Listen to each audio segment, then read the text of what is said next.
Hi everyone, just a couple of quick housekeeping things before we get started. If you could keep your mic and camera off, please. If you have questions as we run through, just use the chat function. We're going to keep it short and snappy today with 20 minutes allocated for our presentation and then 10 minutes at the end to run through any questions that you have. So hi, I'm Kirsty McLaren, and next to me is Nikki Walshaw. We run recruitment agency McLaren Recruitment, which specialises in recruitment at all levels, from administration to chief executive and everything in between. We work across all sectors, but are particularly well known for our experience in the non-profit, membership and professional association space. Oh, and joining us today is Craig McAlpine and Kyla Hindle from My Career Brand. In 2011, Craig founded My Career Brand to empower individuals in their career journeys. Craig's coaching helps clients articulate their unique value, develop job search strategies, and polish their professional profiles, including CVs, LinkedIn, and interview skills. This ensures clients approach the job market with clarity and conviction in their unique purpose and motivations. Kyla has a background in recruitment and is now a strengths-trained career coach with My Career Brand.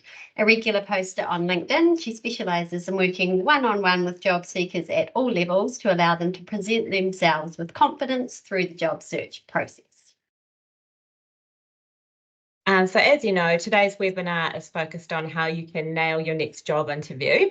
We're going to cover a brief job market update, differentiating your skills and strengths, what experience actually means, the power of combining your strengths, skills and transferable learning, and how to turn struggle into a strength. And as I say, we'll finish off with a Q&A at the end. Before we hand over to Craig and Kyla, we'd like to provide you with that brief job market update. Cool. So we're not going to spend too long on this market update. We all know that it's tough out there for job seekers at the moment. We continue to see a decline in the number of jobs being advertised and an increase in the number of applicants for these jobs.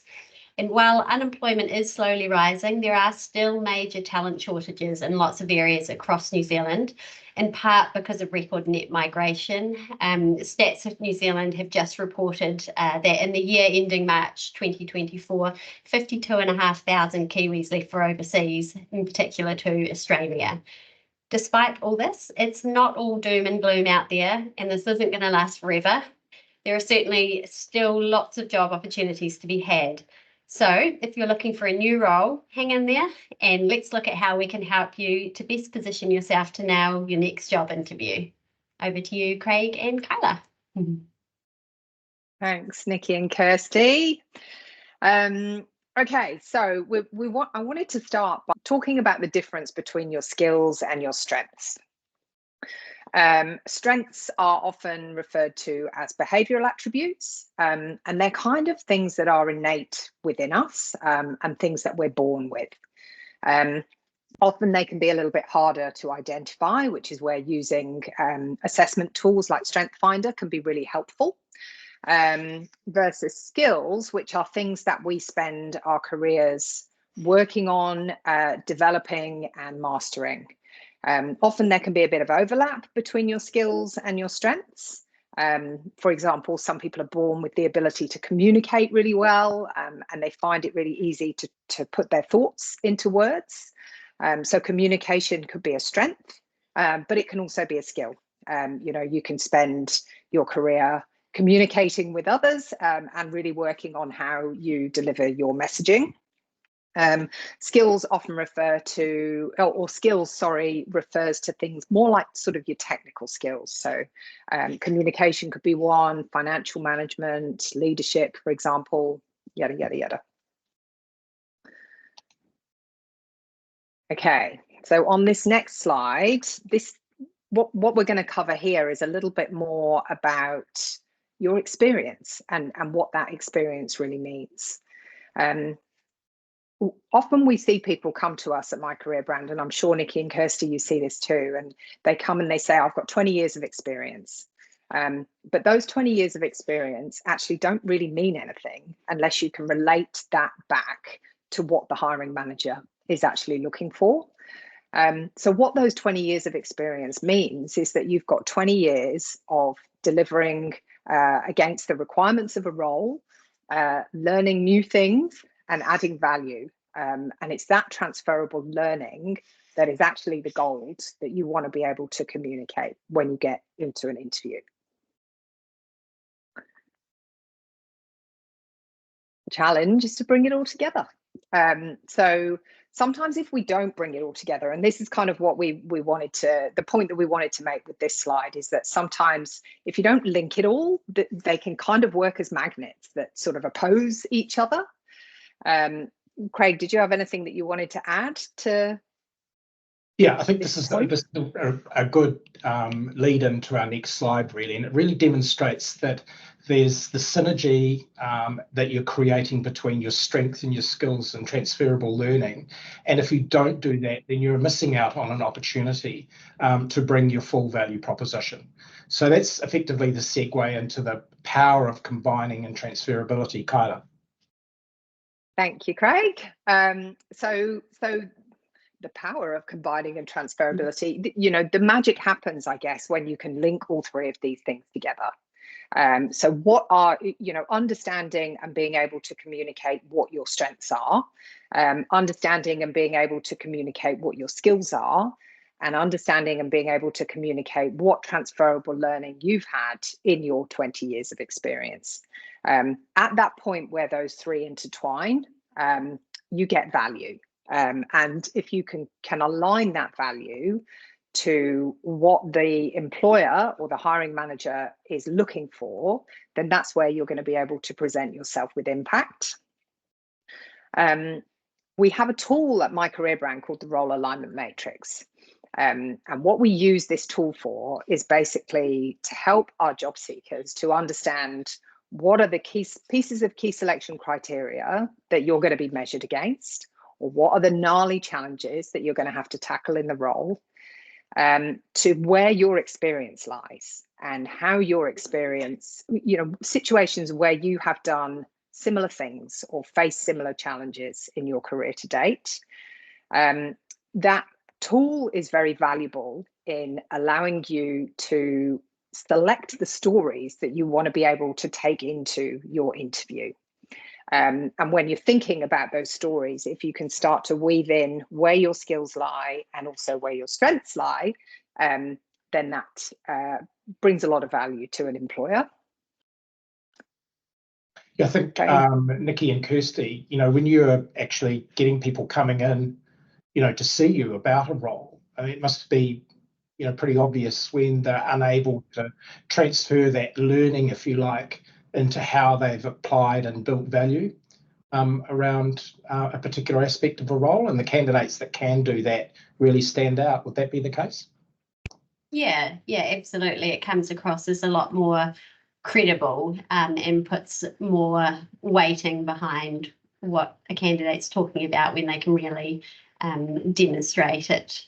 And can articulate examples of where they've done that, for sure. So I think what we're saying here is most people seem, Kyla, to understand what their skills are, those that are trained in the technical capability and so on, but they might not know what their strengths are. So to be able to undertake an online assessment for those strengths and to be able to bring that out, and then also understanding with a coach what that learning has actually done when combined with the strengths and the skills to present a really powerful professional IP and that the value we've got. Okay, so on this slide, we're basically looking at how our strengths equip us to tackle specific key selection criteria. When we think about our strengths, if we're applying our strengths, they are the things that give us energy and the things that feel effortless and the things that make us walk out of work at the end of the day feeling like we're walking on air. You know, you'll feel energized and infused when you've been doing a job all day that involves you working on your strengths. If you can relate your strengths to what an employer is looking for, then this is going to have real value. if we think about a chief executive, for example, a chief executive role typically would require somebody who was a really great strategic thinker. So Nikki and Kirsty, if you're interviewing somebody for a chief executive role, one of your questions would probably be linked to the ability of that person to think strategically. Mhm. What we also see come up in interviews quite often, and it used to be a very simple, tell me what your weakness is. Often, I think recruiters are a bit more savvy and a bit more targeted in terms of how they ask that question. But there's still often a question that comes up that says, you know, when you consider the key selection criteria of this role, what is an area that where's an area that you might require more support? If you come at this question from a position of strength, it allows you to be really powerful and really positive at sharing some vulnerability around an area where you might need a bit more support, and it also demonstrates some real self-awareness. Craig, do you want to skip on to the next page and we'll look at an example? So coming back to our CEO who's being assessed for, or one of the things that they're being assessed for is their ability to think strategically. Often people who are really strong strategic thinkers can be 5 steps ahead of those that aren't. And a potential blind spot for those people can be that they leave people behind. So if you were a strategic thinker and you were being interviewed for a CE role, a really great way to answer that question around how you might struggle or where you might need more support in delivering to the key selection criteria of the role would be to talk about the fact that you are a really great strategic thinker, but you have to be very aware that you're making sure that everybody in your team is keeping up with you. So it's kind of coming at your being very, very vulnerable, being very self-aware, demonstrating where you might struggle with something, but coming at it from a position of strength. Great. Yeah.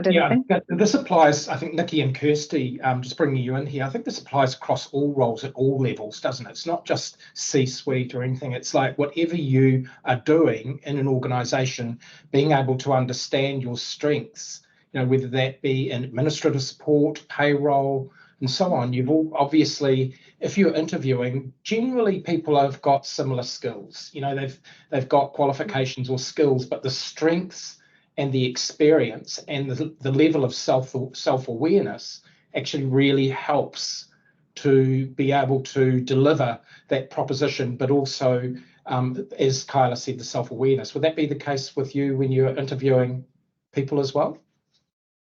Yeah, absolutely. We would ask those questions that regardless of the level of role, obviously it would be applicable to the key criteria that we're looking for.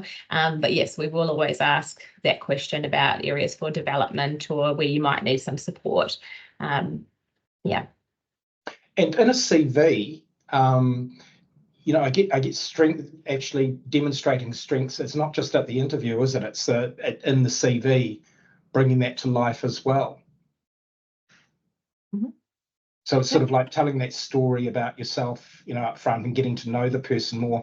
On a number of occasions, we hear the CV didn't really tell me much about the person. You know, it just talked to what their skills, you know, were, but actually not so much about the person. And I think Kyla's, you know, strengths really help to bring that alive as well. I think using a tool like Strength Finder can help you to be really aware of where your strengths lie, but also be able to relate how you have applied those strengths professionally and the difference that they've actually made to you in the workplace, and you know how they've equipped you to add value at work. So I think using a tool like Strengths and seeing it written down on paper can make people more confident in sort of claiming those strengths as their own. And you know, the coaching certainly that we go through when we're doing our Strength Finder debriefs, is all about helping people to understand exactly that. So what are the war stories? When are the examples of when you've actually applied these strengths, and how have they helped you do your job? So now we're going to open it up and see if we've got any questions. Okay, I've got a question for you, Kyla. You were actually looking at what we called before, and I'll just flip back to the last slide, so we can just probably spend a little bit more time on this. The weakness answered in a strength. How important is it? You talked about this vulnerability, and I don't think we're talking about an emotional vulnerability there. We're talking about, you know, a vulnerability in terms of uncovering and being comfortable with the fact there's areas of development. And I guess this question goes to Nikki and Kirsty as well, as to how important it is for candidates to actually show that, like, and how should they actually go about, is there a way that they can go about answering that question that's going to be constructive rather than demotivating in that way? I think it's really important to acknowledge that we have all got development areas. There will absolutely be, for every single one of us, things that we do better than others, or things that we're better at than other things. I think and consequently, what that will mean at work is that there are certain areas of our performance where we might just need a bit more support, or a bit more guidance, or a bit more direction. I think it's really important for candidates to be authentic when they're going through a hiring process, and to be, being able to demonstrate that self-awareness around where you might need more support really supports that, and it makes you more relatable as an individual. And that, I think, having that, you're right, I don't mean emotional vulnerability, but I mean just awareness of yourself and the areas that you do need more support. It makes it much easier for people to sort of connect to you. What do you think, Nikki and Kirsten? Yeah, I think it can be used as an opportunity as well to not only show your self-awareness, but also demonstrate your, I guess, your growth mindset and what you do when you become aware of an area that is a development area. So you can talk about areas that you need extra support, or that you know are a blind spot for you, and then you can go further in that conversation to talk about what steps or tactics you have employed to overcome or mitigate or further enhance your abilities in that area. And that sort of shows that not only are you self-reflective, self-aware, but that you're actually proactive in addressing those. And while no one's perfect, and there will always be areas for development, showing that you've done something about it, as well as just being aware of a blind spot, I think is an attractive thing for an employer to go, oh yeah, they're totally aware of where their strengths are as well as their weaknesses, and these are the things that they've done to be proactive about those. So yeah. What suggestions do you have for addressing broad questions such as, tell us about yourself? I would answer it with a question personally, and I would not try and duck and weave, but I think I've learned that is a terrible question to ask. And if I think back to when I was recruiting, I always used to ask it. Ultimately, when I used to ask that question, I was kind of looking for probably a bit of an overview, maybe for someone to talk for 4 or 5 minutes. You kind of just want to hear them talk, and you really want them to summarize the last sort of 10 years of their experience, or the experience that's relevant, that kind of positions you to tackle the job that you're being interviewed for. But what I'd probably do now, if I was asked that question in an interview, is just say, just sort of reconfirm with them exactly what it is that they're looking for, because it is really subjective, and what one person wants could be very different to somebody else. So I'd probably just clarify what they're looking for. Interview times can have very strict timelines. How much to speak, as we want to speak most of our experience elaborated with an example? So I think how to prepare for an interview with time management and ensuring that you're able to get the content across. Yeah. So I would, first of all, make sure you know how much time has been allocated for the interview. I'd also think about the key selection criteria that you're being assessed against, and what are the key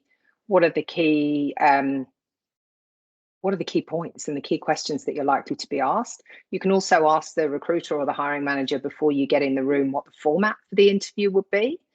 But I would typically get ready to spend a couple of minutes talking about why you want the role, 5 minutes telling them about yourself, and then typically if you think about 3 to 4 minutes for each competency-based question, that's usually a good rule of thumb. But it really kind of depends on the seniority of the role, and whether there is one interviewer or a panel of interviewers.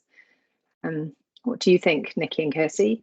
Yeah, agree with that. And also as well, if it's a hiring manager doing an interview after a recruiter has done their screening and interview, the questions might be slightly different than you'd expect. An employer doing interviews with 7 or 8 candidates, they're just going to be interviewing a smaller pool, so that who have already passed a whole lot of hoops or jumped, or criteria. So the questions that they might be asking might be slightly different, or so I guess it's around what you've said, finding out what the format and time allocation is for the interview beforehand.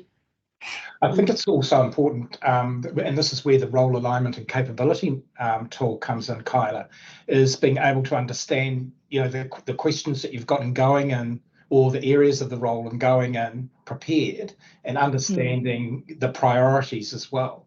So, what is there and how much time you might need to spend on each area, and then how are you going to weave that back into reinforcing that into their needs, your experience. We talked about experience, strengths, and the skills. It's like, really getting that nailed, throughout.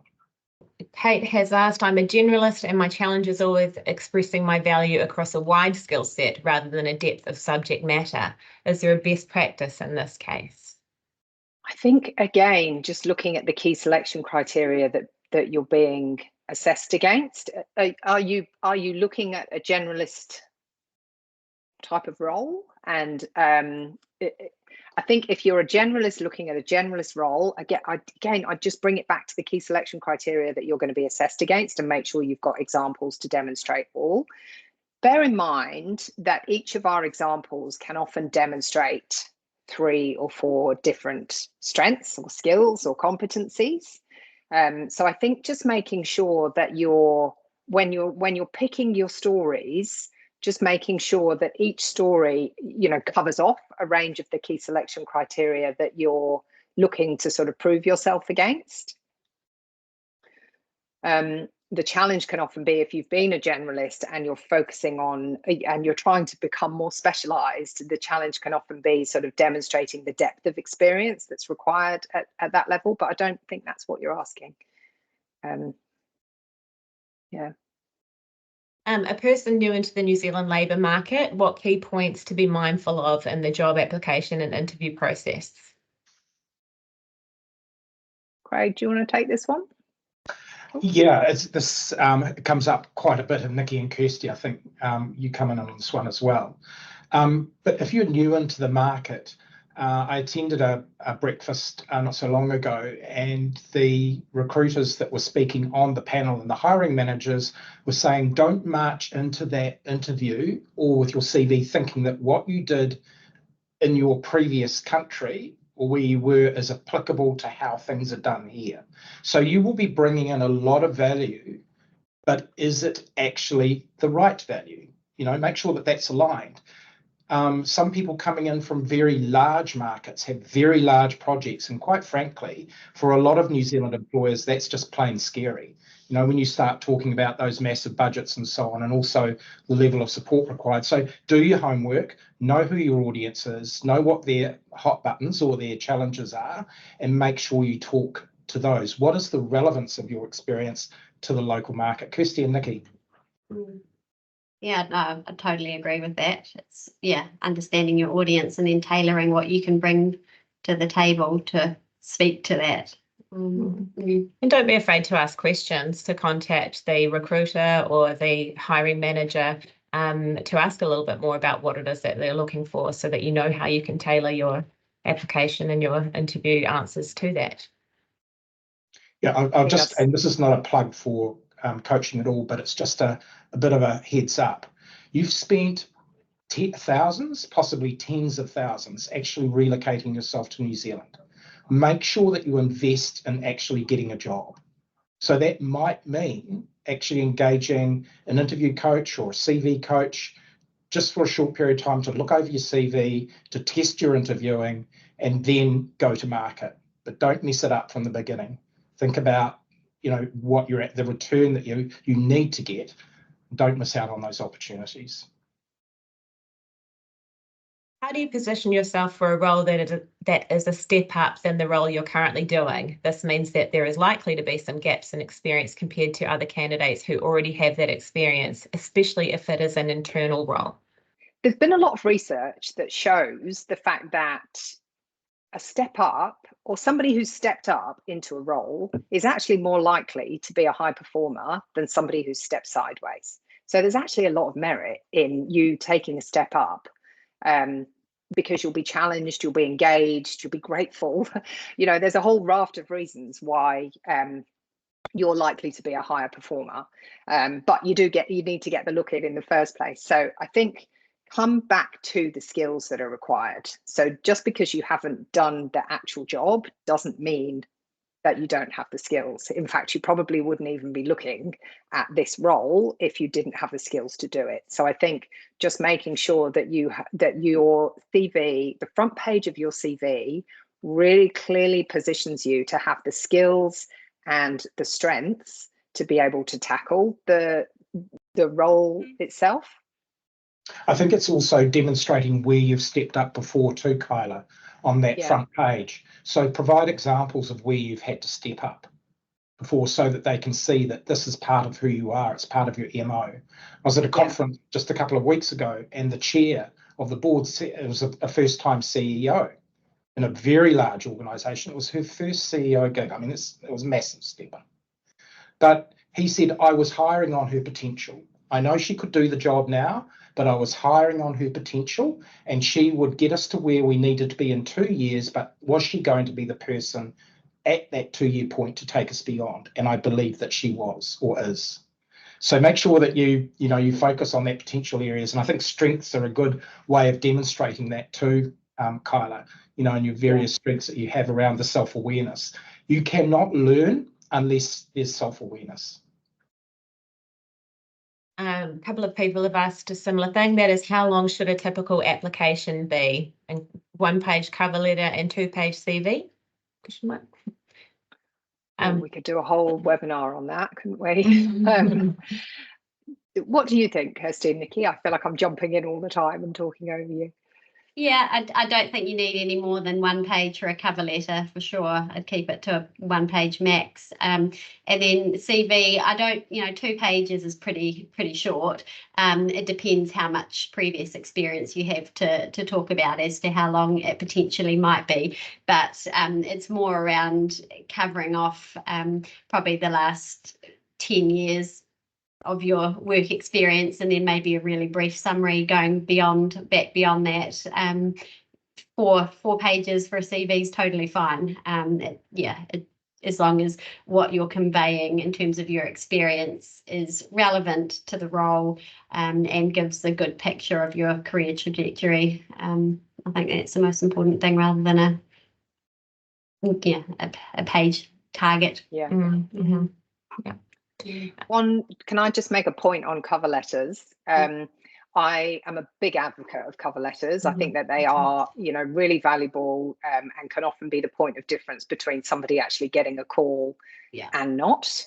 However, I am also aware that a lot of the time they might not get read. So what I would say to my clients is that whilst the cover letter is really important, I wouldn't have anything solely in a cover letter that you were really reliant on somebody seeing for, as part of your application. I'd just make sure that all that content is in your CV.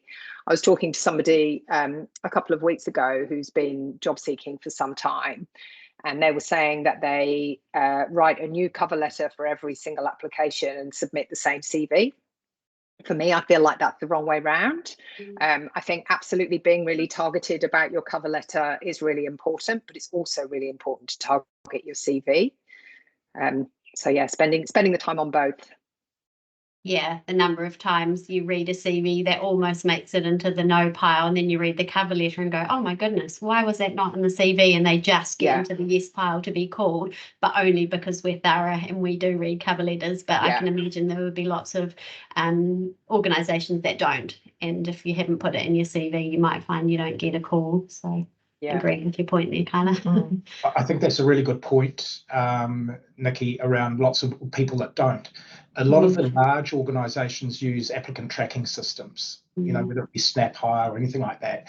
And the CV, the applicants that have the most relevance in their CVs will float to the top, you know, and they're very cost driven in some of these organisations, and their internal recruitment consultants, whilst they might mean well, don't necessarily have the time to go hunting for a cover letter, you know, on that application as well. So the CV on there that lands in their virtual desk, actually, you know, that's what they read. So be very careful, you know, to make sure that the CV includes everything it needs to. Along those lines, someone has asked, how commonly is AI used to screen applications?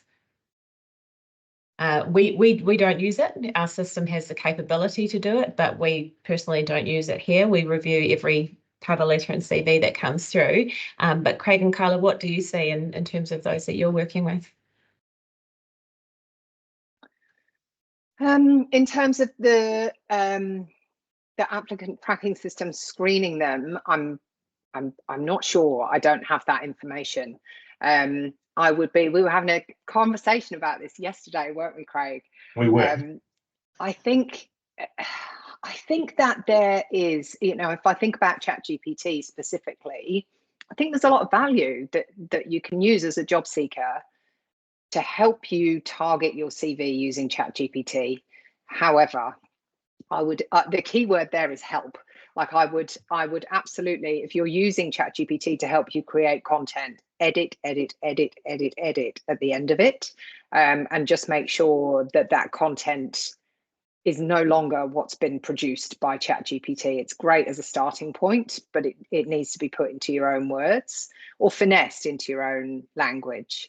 And if you see the word spearheaded, I've had a flurry of CVs being sent to me over the last couple of months that have the word spearheaded in them. And they are all CVs that have been created with ChatGPT. And it's a giant red flag to me. It kind of immediately makes me go, oh, somebody else has written this. So by all means, use ChatGPT alongside your own brain, but I wouldn't pick up that content and plonk it straight into your CV. I would edit it first. Yeah, I think the question is around that, and also is AI used in applicant tracking systems? We haven't had that confirmed, but we know that applicant tracking systems have been looking at it for the last couple of years, and I think it would be unwise to assume that it's not. So where that is applied is the AI makes an assessment of the CV or the document that it's reading as to how much of this particular document is likely to have been written by AI, as opposed to the uniqueness of the person submitting the application. They use it a lot in universities. The same tools can actually be applied across ATSs. So I think to Kyla's point, you know, at the end of the day, you need to be able to talk to that CV. It's a little bit like getting a CV writer to write your CV for you and then not owning it. You need to be able, so you don't own the ChatGPT content potentially. Make sure that you actually understand that what's in your CV, you're going to be questioned on. So just be careful. Our last question, is there a free strength finder that we can try for ourselves? It's not free, no, but it's not an expensive tool. Craig, are you familiar with the cost? Yeah. So look, we focus on the top 34 but it's Strength Finder, which is around about $100. Okay, and we highly recommend that you do that. You invest in that because there's some excellent reports. There is a light version, which is your top 5, and I think that's around about $45. Okay, to do that. Well, you may as well spend the other 55 and get the whole shebang, because there's a lot of reporting in there. But seriously though, it's actually the coaching that comes in the strengths, because unless you're a qualified coach, you run the risk of not being able to actually uncover or to be able to understand the correlation between those strengths. Now, I know that Kyla and Wendy, 2 of our coaches, qualified strengths coaches, I've watched them coaching and I've seen the outcomes, and I get to coach the people that have been through that. And there's a lot of aha moments come out through that coaching, because we're actually able to draw out the story and flick back. And just briefly, I'll just go back to the slide so you understand what I'm talking about, is, bringing those strengths to the skills and the transferable learning, and bringing the strengths in to create that value and the correlation of that. Okay, that's the end of our questions. Both McLaren and My Career Brand have blogs on our website, which covers a whole raft of topics that will help you in putting together applications and CVs and interviews, etc. So definitely check those out. Yes, I'd reinforce that. Nikki and Kirsty are very good at their newsletters and so on. I'd absolutely sign up to those as well. You've got some great content that comes through those. And thank you for that. It's awesome. Just to close off, so really what we're all about is making sure that you are setting yourself up. All of our webinars are designed to set yourself up to secure your next role. And we're so engaged in that process that we'll be sending out an email to all of the registered attendees at today's meeting with an offer off your first hour of coaching. I'd highly encourage you to look at undertaking a strengths assessment online. And if you need to be able to talk to Kyla about that, and Kyla will be able to coach you through. Even if you've taken a strengths assessment, the 34 Gallup Clifton Strengths Assessment on your own or through another organisation, what I find is often those organisations don't provide the coaching. They just give you the strengths, the reports, and often I ask people and they say, oh yeah, I got my strengths, but there was nothing else. So you could book in a time with Kyla and she could take you through that strengths assessment to help you bring all of those strengths and skills and experience to life. So thank you very much for attending. Kirsty and Nikki and Kyla, thank you very much for facilitating today's session. Thank you. Thank you. That's great. Okay, and thank you very much, everyone. We look forward to our next webinar, and be sure to register. It'll be up on our website. We will be making a recording of this webinar today available. It'll be loaded onto our website within the next 7 days. So visit mycareerbrand.net. And as I say, do visit the McLaren Consulting, or McLaren Recruitment, I should say, website to make sure that you're catching up with all of their blogs as well. So thank you very much.